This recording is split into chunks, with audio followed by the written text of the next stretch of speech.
You're listening to a podcast from 702 and Cape Talk. 702 and Cape Talk. The Naked Scientist. And The Naked Scientist is brought to you by The Rand Show, Joburg's biggest day out, from the 25th of March to the 3rd of April at the Johannesburg Expo Centre in Nasrec. Dr. Chris, very lovely to Good speak morning. to you. How are you? How are you? I'm very well, thank you. Oh, well, there we speak together there. Listen, just before we talk science, I hope you won't mind me asking. It's a question that's been intriguing me for ages, and I know other of the listeners as well. Where does this idea of a naked scientist come from? I mean, you being British and all, I assume you're not really sitting there naked, right? But this is the great thing, you'd never know, would you? Maybe not.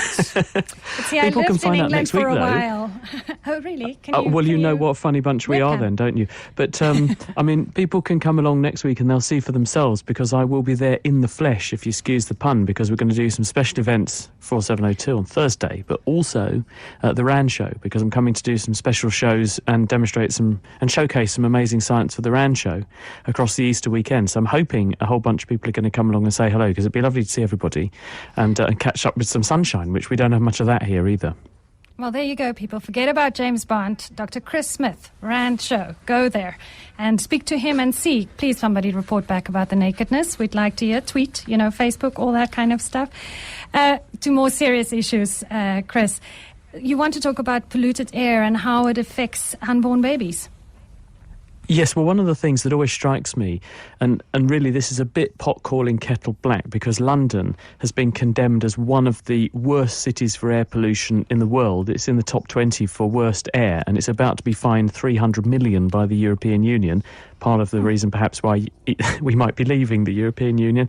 But whenever I fly into Johannesburg, I always notice there's a very, very thick pall of pollution hovering above that city. And, you sit there in the rush hour traffic in the morning and it really is very bad, the air pollution. And one has to wonder, well, what is this doing to health of the people both who are in that traffic jam, breathing that in, but also, if there's a lady who's pregnant, what could this be doing to her unborn children? The World Health Organization in 2012 estimated that 1 person in every 8 died prematurely owing to exposure to air pollution, and they now describe in their own words air pollution as one of the world's largest single environmental health risks. Well, there is an interesting study that's out this week. It's actually published by a lady called Amy Margolis. It's in the Journal of Child Psychology and Psychiatry. And what she's done is to ask the question, well, if we take women who are pregnant and exposed to pollution and follow up the children that are born, what happens to those children? So they've got blood samples from 462 pregnant women. They then follow up 462 children as they grow up to the age of 11, and they make various measures of their behaviour. And in those children whose mothers have got signs in their blood of having had significant pollution exposure, by the age of 7 to 9, the children of those mothers show behavioural differences to the children who are born to mothers who are less pollution exposed. And by the age of 11, these differences are statistically significant. And they include a paucity of the ability to self-regulate your behaviour. These children become more impulsive. They're more likely to do things that might lead into risk-taking behaviour, for example. So she's saying this is not causal. This is an association study. In other words, they've observed this correlation. You don't know for sure that it's just down to the pollution, but it certainly fits biologically, and it's biologically plausible in what we understand about how pollution affects the developing brain. And they speculate that exposure to this pollution early in pregnancy might affect the development of the parts of the brain that are subsequently used to regulate your behaviour and exert self-control. If you retard the development or affect the development of those brain circuits, it could be linked to conditions like ADHD, autism, depression, anxiety, and other low mood states. I mean, sure, that is such a scary thing. I mean, we all know about alcohol in pregnancy, being careful with what medication you use, and what you eat, etc., etc. But you can't really control the air, can you? So, I mean, how worried should mothers be in Cape Town or Johannesburg, where we know the pollution at times can get terribly bad? Well, you make a very good point, which is that there's lots and lots of legislation in some countries, and certainly lots of public health messages about you should limit your intake of drugs and alcohol when you're pregnant, because this is going to go into the baby and it may affect the development of your baby. But people just don't see this invisible threat which is hovering in the air. And it's very, very a high risk now. We've got lots of vehicles on the roads, lots of industry doing things. And what it's going to take are people putting pressure on politicians and saying, look, we need to sort this out because it's going to harm the health of the next generation. And we've got to clean up our act, not just in any one city, but across the whole world. We might soon see everybody wearing these face masks like you so often see in the Far East, all the pregnant women with Well, I mean, masks. unfortunately, the particles we're talking about, though, are so tiny that to them, That won't help. those face masks, the gaps between the fibres in the face mask look like an open window in a wall. So actually, they don't really do any good at all. You need professional standard personal protection equipment to filter out these things, which are tiny molecules. Sure, that's scary. It's now your turn to also ask the Naked Scientist your questions. Dr. Chris, your first question is from Tony in Johannesburg. Tony, welcome. Good morning, Melanie, and good morning, Chris. Just a strange question. If I was somehow hypothetically to land on another planet in our solar system, would I see the stars as we see at night, like Orion, Pegasus, Carina, the same way we do on Earth, or just on the radio? Oh, hi, Tony. Well, obviously the stars that you see in the sky are stars which are in our own galaxy, the Milky Way galaxy, and those stars do not move relative to the Earth because they're so far away that the movements the Earth makes are very, very inconsequential. So relative to each other in the night sky, those stars are all going to be in the same sorts of positions. The stars in the sky that will be different are the stars which are planets, because the planets get their names from the Greek word planetes, which means wandering. The Greeks noticed that some stars in the sky move around, others stay in the same place. Those ones that move around are the planets because obviously they're orbiting in our cosmic neighbourhood and their position relative to the Earth changes a lot over the course of a year as they go around on their orbit and we go around on ours. So some of the stars again look different, but the vast majority of the stars, because they're a long way away from us and the movements of the planets are very inconsequential in comparison, you're therefore going to see pretty much the same skyscape, give or take, based on which bit of the sky you're looking at. Thank you for that, Tony. Anthony in Santon, you have a question relating to brains, is it? Rain, actually. Hi. Thanks for taking rain. my call. I looked at my rain gauge this morning. I think this is quite a simple one, but I looked at my rain gauge and saw that we've got almost 100 mils of rain this week. It always occurs to me that I think it's a strange unit of measure to measure rain in millimeters, because surely we should be measuring rain in something to do with volume, some kind of container. So where does the millimeter measurement come from when it comes to rainfall? What they're doing is saying, well, if I take my rain gauge and there's a millimetre in there, that's actually the equivalent of a millimetre across a square metre of ground, which is a litre. And so it does equate to a... I think we have just lost Dr. Chris there. You see, that's what happens when you have somebody sitting on the other side of the world. Telephone lines go down, right? Now, I have to tell you, the first time I was on Irish radio, it was, in fact, that time a live show, and I was on the show for a few minutes, and the whole radio station, not just phone line, no, the whole radio station, and it was the national broadcaster, went off air. Now, at that time, I absolutely stuck to the story that I had nothing to do with it, but I can absolutely guarantee you people, I didn't touch anything, so this is nothing to do with me. Blame Telkom, the Guptas, whoever you want to, it wasn't me. But we'll try and fix this, and we'll take more of your calls for the Naked Scientist after this. 702 and Cape Talk. The Naked Scientist. Welcome back. Well, before we were so rudely interrupted, Dr. Chris, you were talking to Anthony about measuring rain, not brains, as the guys told me here, which makes a lot more sense, in millimeters. So maybe you can just repeat that for us. Yeah, no, I was saying that your millimetre in the rain gauge equates to a millimetre of water over a certain surface area on the ground, which, therefore, if you've got a certain height of water over a surface area, that equates to a volume, because if you do the length times the width times the height, you get a volume. So it does actually equate to a volume, but we measure a height. Thank you for that. Dr. Sochen in Johannesburg, thank you for holding. You have a question about a knife. Yes. You can call me Jeff, but what I'm interested in, I read some time ago about designing a pyramid with a certain base area and a certain height. And if you place something with a sharp edge inside that, it's supposed to become sharper. Is there any basis? Is this a fact, or it was in a book called Amazing Facts that I can remember? Sounds like someone misled you with the title of that book, because it sounds like amazing science fiction, if I'm honest. There's no reason why making something of a certain shape should in any way influence a cutting edge or, in fact, any object. Why should that happen? There's no obvious reason in physics for that to happen. I've not come across any evidence. I've heard that claimed.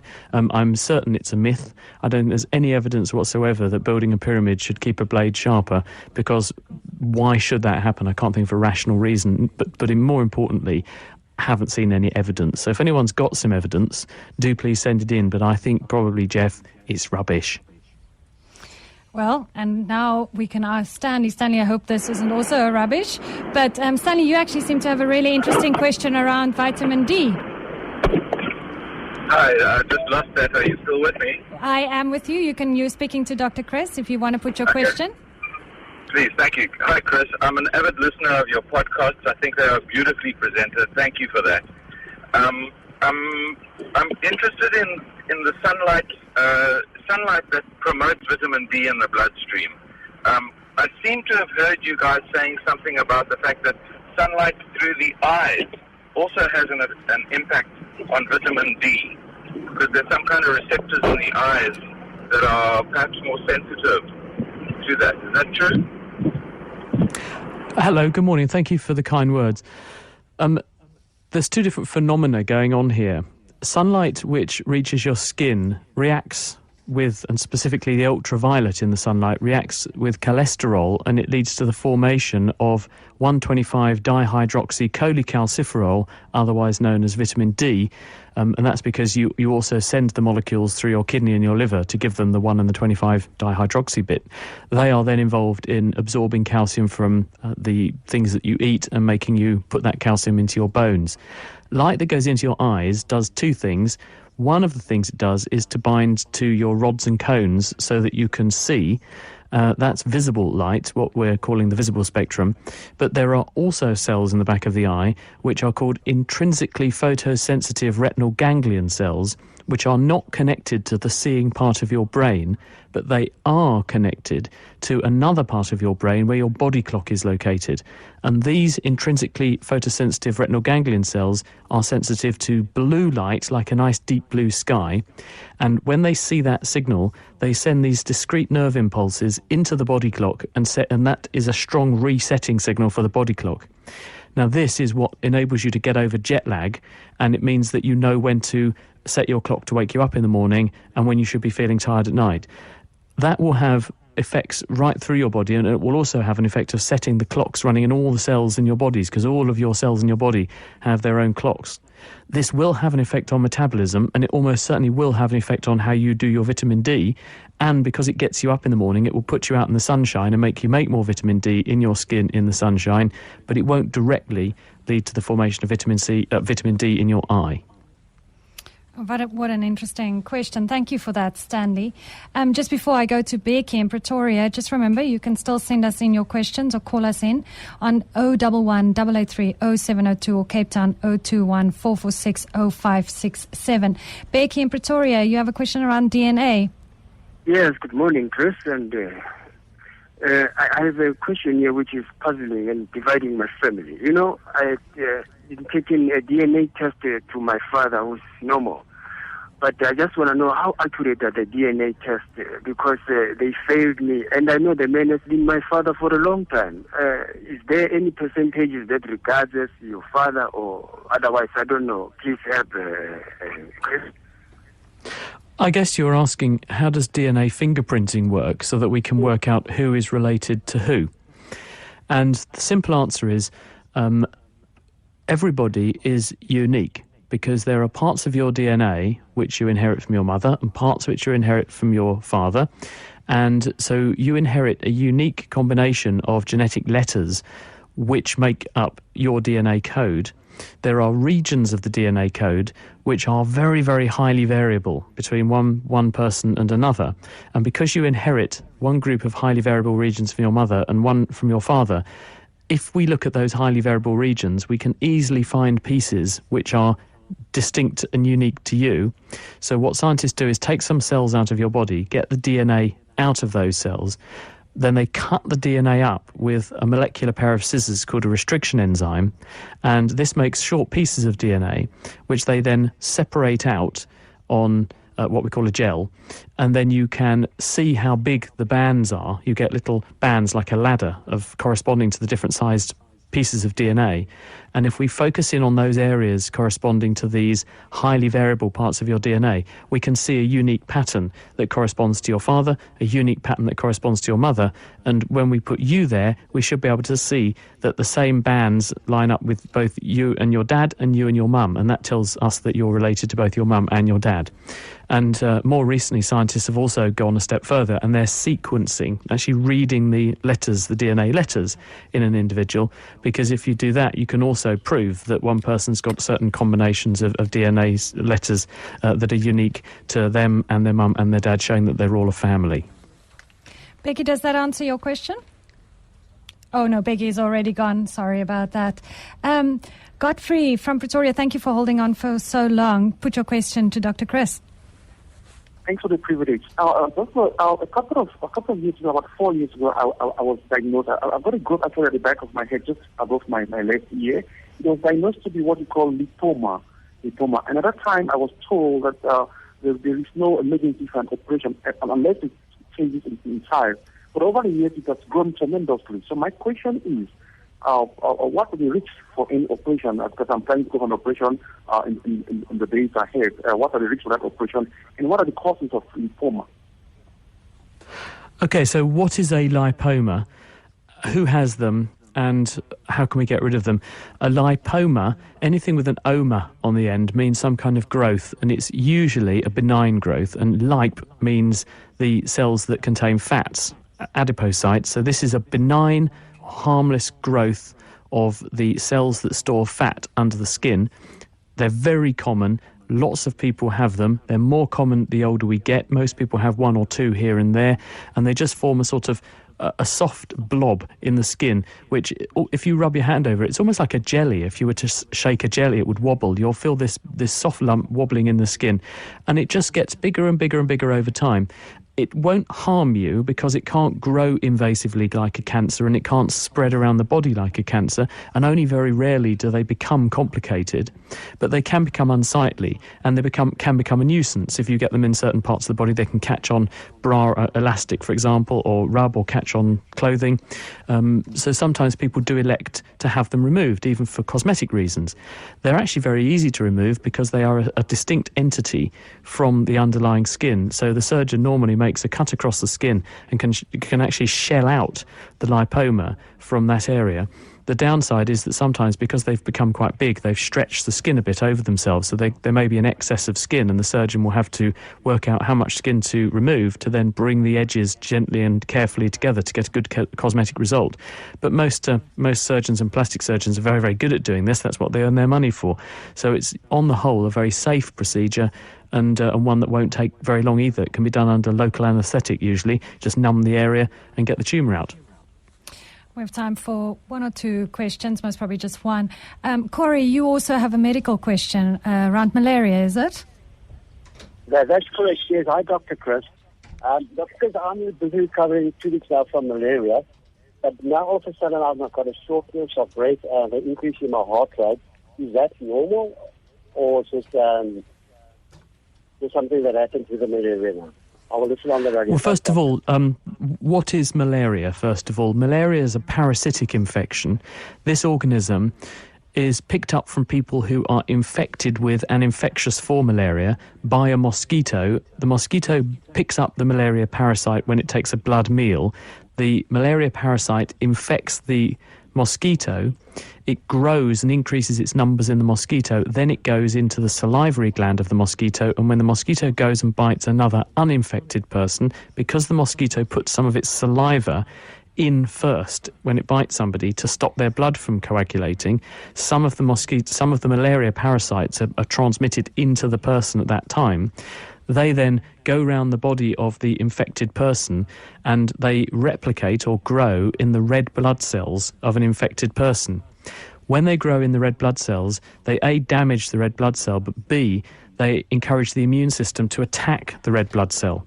So you can become anemic as a consequence of having malaria, and when you're anemic you have too few red blood cells, and if you have too few red blood cells you can't get enough oxygen around your body.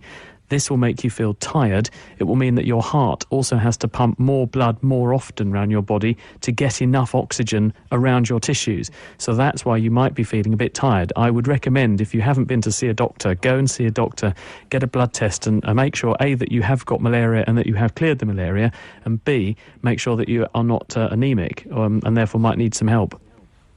Thank you very much for that. And thank you, Dr. Chris. As always, it's so interesting to hear you speak. Slightly intimidating, may I add, but very interesting. Remember that Dr. Chris will be in South Africa next week, I'm sure with clothes on. He will be at the Rand Show.